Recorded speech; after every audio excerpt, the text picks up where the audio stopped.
Betrayal doesn't knock gently. It crashes through your life like a wrecking ball, fast, brutal, and loud. One moment you think you know someone, you trust them. You've built memories, made plans, shared your softest parts with them. And in the next, you're left standing in the ruins of everything you thought was real. That's the thing about betrayal. It doesn't just break your heart, it shakes your foundation. Whether it came from a partner, a friend, a family member, or someone you trusted with your deepest truth, betrayal changes you. Not just how you see them, but how you see yourself. You start questioning things you never thought you'd question. How did I not see this coming? Was I not enough? What else was a lie? And the scariest one of all, can I ever trust again? This is where most people get stuck. Not in the moment of betrayal itself, but in what follows.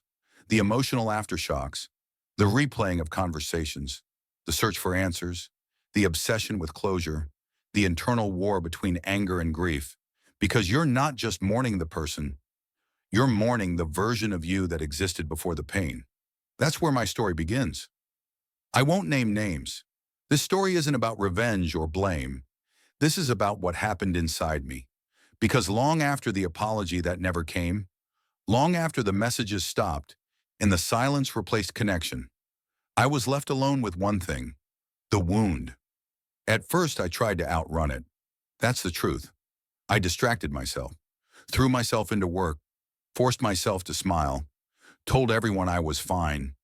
But at night, when the world got quiet, the pain showed up like clockwork. And not just pain, shame. Shame that I didn't see it. Shame that I trusted so easily. Shame that I let someone in. And then came the anger. Anger at them. Anger at myself. Anger at the world. You know, people love to say everything happens for a reason, or time heals all wounds.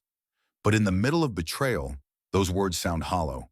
Because when someone rips away your trust, it doesn't just sting, it reshapes you. I started to close off. I questioned every motive. I didn't let people in, even the ones who cared. I thought if I stayed guarded, I'd be safe. But here's the brutal lesson betrayal teaches you. Walls don't heal wounds. They just keep the pain inside. Eventually, I hit a point where I knew distraction wasn't working. Avoidance wasn't healing. Pretending wasn't peace. So I did something terrifying. I turned inward. I sat with the pain. I stopped running. Let me tell you something. Facing betrayal is not pretty. Healing is not aesthetic. It's messy. It's uncomfortable. It's nights where you cry over things that happened months ago. It's rereading texts just to make sense of the lies. It's fighting the urge to reach out, not because you miss them, but because you want answers they may never give. But as painful as that part was, it was necessary. Because real healing doesn't come from closure. It comes from clarity. And clarity only comes when you sit with yourself long enough to hear your own truth beneath the noise. I started asking different questions. Not why did they hurt me, but why did I ignore my intuition? Not how could they do this, but what can I learn about my boundaries, my patterns, my wounds? You see, betrayal doesn't happen in a vacuum. It often connects to old pain, abandonment wounds, childhood conditioning, fear of being alone. When someone betrays us, it reopens scars we thought were healed. And that's where the real work begins. I realized I had made trust something passive. I gave it away like a gift, assuming people would respect it just because I offered it. But trust isn't a giveaway, it's a process. It's not something you hand over blindly. It's something you build with consistency, truth, and alignment. So I had to rebuild my relationship with trust, starting with myself. Because the worst part of betrayal isn't losing someone. It's losing confidence in your own judgment. And if you don't heal that part, you carry it with you. You start seeing red flags as fireworks. You either overtrust or never trust. You swing between letting people walk all over you and pushing everyone away. But I didn't want to live like that anymore. So I started small. I paid attention to my own intuition again. That quiet voice I had silenced for so long, the one that always knew, but I ignored because I wanted to believe the best in people. I started setting boundaries, not just with others, but with myself. Boundaries like, I will no longer abandon myself just to keep someone else comfortable. Or, I will stop romanticizing people's potential and start accepting their patterns. I began to nurture my self-worth. Because here's the truth. Betrayal makes you feel unlovable, like you weren't enough to be chosen, respected, protected. But that's a lie the wound tells you. Your worth doesn't disappear because someone couldn't honor it. Their inability to love you right doesn't define your value. And I know right now, if you're in it, if you're heartbroken, confused, numb, it might feel impossible to see the other side. But I promise you, there is another side. There's a version of you who is stronger, wiser, and more grounded. Not in spite of the betrayal, but because you grew through it. The secret to healing after betrayal isn't revenge. It's not begging for closure. It's not pretending it didn't hurt. It's reclaiming yourself, reclaiming your voice, your peace, your boundaries, your softness, your trust. Because one day, maybe not today, maybe not next week, but one day you'll wake up and realize the betrayal broke you. Yes, but it also revealed you. And that version of you, the one who chose to heal instead of harden, that version is unstoppable. Healing isn't linear. I wish someone told me that earlier. I thought once I started the process, once I committed to feeling instead of avoiding, reflecting instead of blaming, it would be this upward climb, a steady progression back to peace. But the truth is, healing after betrayal is like standing in the ocean. Some days the water is calm and you think, I've got this. Other days the waves come crashing out of nowhere and pull you under again. And that's okay. What I learned is that healing doesn't mean the pain disappears. It means the pain no longer controls you. That moment when you feel the sting again, but this time you breathe through it instead of reacting, that's progress. That's growth. That's your nervous system remembering safety. In the early stages, I confused numbness with healing. I thought not crying anymore meant I was better. But that was just emotional exhaustion. Real healing is when the tears come and you let them, when the memories surface and you face them, when you hear a song or see a place that used to gut you, and now you just feel still. Let's talk about trust, because that's one of the deepest casualties of betrayal. People often ask, how can I ever trust someone again after what happened? But I believe the better question is, how do I rebuild trust in myself? Because that's the core of it, isn't it? We don't just fear being hurt again. We fear not being able to protect ourselves next time. We fear making the wrong choice again, missing the signs again, giving too much again.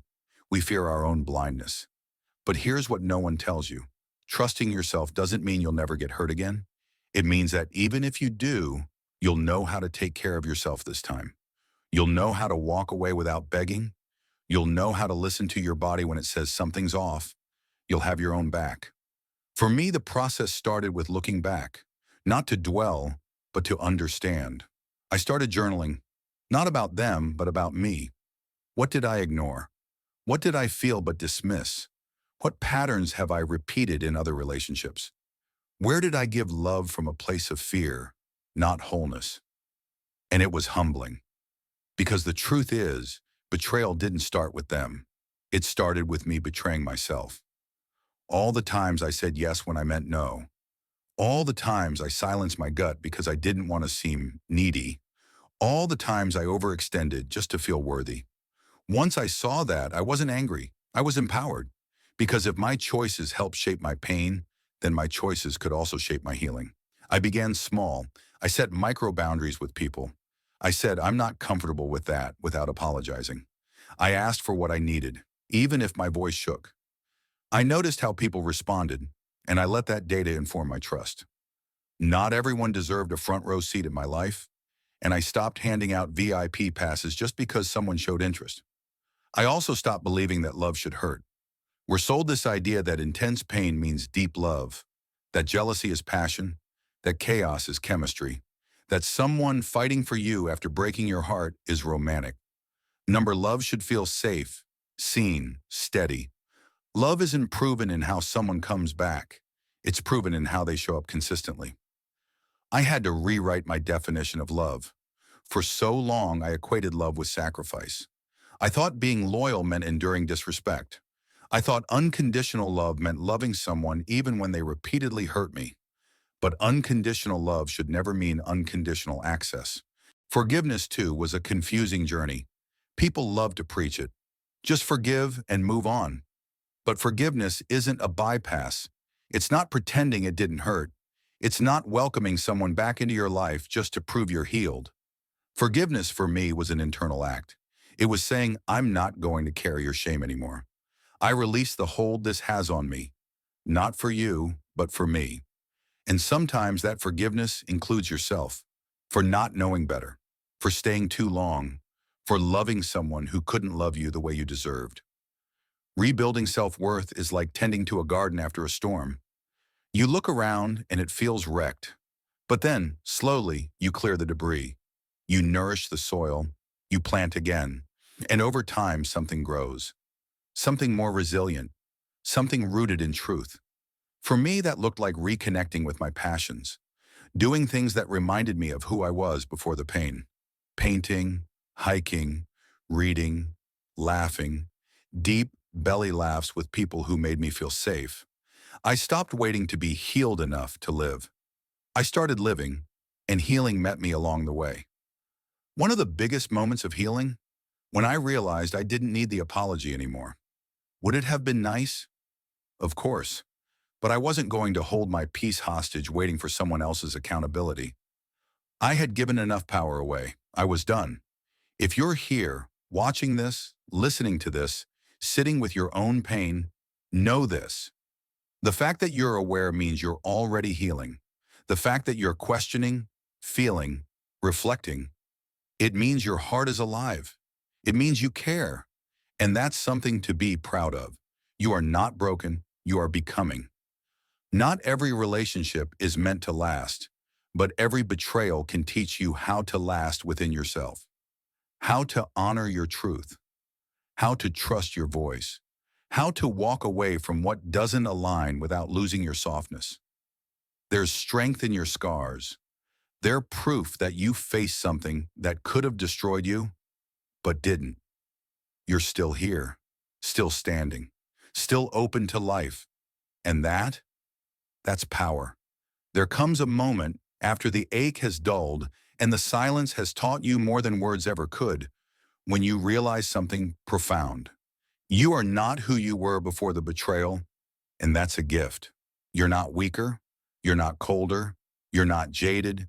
You're wiser. You've walked through fire and didn't let it burn your spirit to ash. You let it forge something new. But now comes the most tender, sacred part of the healing journey, choosing to live and love again. And let's be honest, that's terrifying. Because once you've been betrayed, the idea of being vulnerable again feels like standing on a cliff with no safety net. Your instinct wants to protect you, to shield your heart, to never let anyone close enough to hurt you again. That's normal. That's survival. But at some point, you have to ask yourself, is protecting myself from pain worth sacrificing real connection? Because here's the thing. Betrayal didn't just take someone from you. It took a piece of you. It made you doubt your light. It made you second-guess your laughter, your softness, your ability to let someone in. And if you let it, betrayal will keep stealing from you long after the person is gone. That's what trauma does.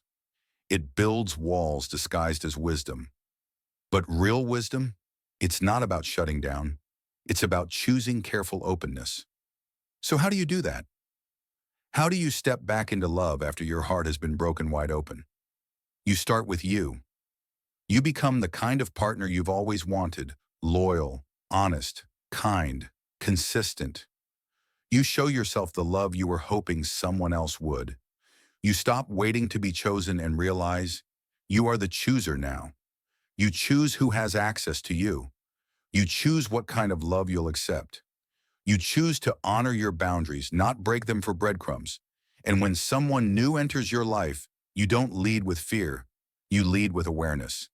You don't trust blindly, you trust bravely. That means observing patterns, not promises. It means seeing how someone treats your no as much as your yes. It means being honest when something feels off, even if it risks discomfort. Because love built on silence is love that will rot. You also make peace with the fact that not everyone will love you the way you deserve. And that's not a reflection of your worth. It's a reflection of their capacity. Some people are too broken to love without bleeding on others. Some only know love through control. Others can't hold space for someone else's emotions without shrinking. That's their work, not yours. One of the most beautiful lessons betrayal taught me was how to stay soft without staying naive. I used to think kindness meant giving unlimited chances. Now I know kindness sometimes means walking away. I used to think forgiveness meant reconnection. Now I know forgiveness is often quiet and private. I used to think love was about fixing others. Now I know love is about growing with someone who's also doing their work. And that includes friendships, by the way. Betrayal isn't limited to romance. Losing a friend, especially one you thought would be in your life forever, can shatter you just as deeply. But the same truths apply. Your worth is not defined by someone else's ability to honor it. Their exit, no matter how painful, made space for something more aligned, more real, more reciprocal. You'll notice one day that your definition of love has changed. It's no longer about the butterflies or the grand gestures or the social media posts. It's about peace, consistency, feeling safe enough to be your full, authentic self without shrinking. It's about someone who sees your scars and says, I'm not afraid of those. I have my own. Someone who walks with you, not above you. Someone who loves you, not just your potential. And most importantly, it's about you loving you. Because when you've healed after betrayal, you stop searching for someone to complete you. You realize you were never incomplete to begin with. You were just waiting to remember your power. And now that you have, you're not interested in love that costs you your peace. You want connection that feels like coming home, not like a war zone. You want love that shows up, not one you have to chase. You want truth over promises, presence over performance, growth over perfection. And when you find that, or better yet, when you become that, you won't be afraid anymore. You'll know that even if the next person hurts you, and yes, risk always exists, you will be okay. Because now you trust your ability to protect your peace, speak your truth, and walk away if needed. You are no longer the version of yourself who begged for clarity from people who thrived on confusion. You no longer dance for crumbs. You no longer shrink to fit into someone else's comfort zone. You are whole. You are home. You are healed, not in the sense that nothing hurts, but in the sense that you've learned to carry your wounds with grace. And that, my friend, is the secret to healing after betrayal. Not revenge, not avoidance, not coldness, but radical self-love, unshakable boundaries, intentional relationships, and the courage to love again, not because you need to, but because your heart is too alive to stay closed. So if no one's told you lately, let me be the one to say it. You're not broken. You're rebuilding. And what you're creating? It's stronger, wiser, and more beautiful than anything that came before. Keep going. Your future is waiting. And this time, it's yours.